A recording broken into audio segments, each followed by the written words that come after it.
Before we start, Brian preferred to keep his privacy, which we completely respect.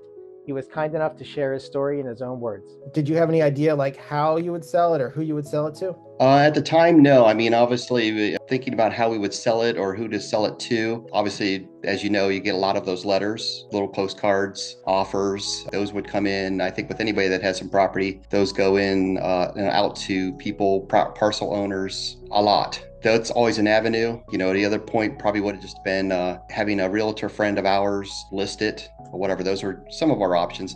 Didn't give it a lot of big thought. Just thought we'd see what we got with the letters first. You had a clear price in mind at 410,000. How did it feel to like have that price respected, by me and not, haggled about? Like I met you at your price and we were able to get into an agreement and open escrow. As far as you meeting the price, felt pretty confident in that.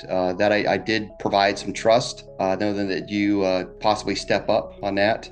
As far as compared to many offers that we were getting, lowball offers, of course, that were some of them a little bit insultive. That was a good start for the footing for sure. Do you have confidence that they were going in the right direction and that we were going to close? As far as going in a confident direction, that question, yes. As you mentioned, using a title agency that we were familiar with, that I've used many times in the past. A lot of trust there. They're very efficient and they move. They don't sit on the projects. So I think that was going very well. And obviously, I was a little ashamed I didn't get back to you sometimes in promptly manners for text, but you did touch base quite often to let me know how things were going. Probably more so than I heard from the title agency. So you're very communicative, and I appreciate that. So that meant a lot and went a long ways also as well. How important was it to you that this was like a cash transaction versus working with a buyer who maybe was going to work with a lender? Yes, cash was important, just because, as you mentioned, it's like you don't have the lag, you don't have the waiting period, you don't have to worry about the appraisal and whatever that's going to come back as, and the third party or however many other parties are involved to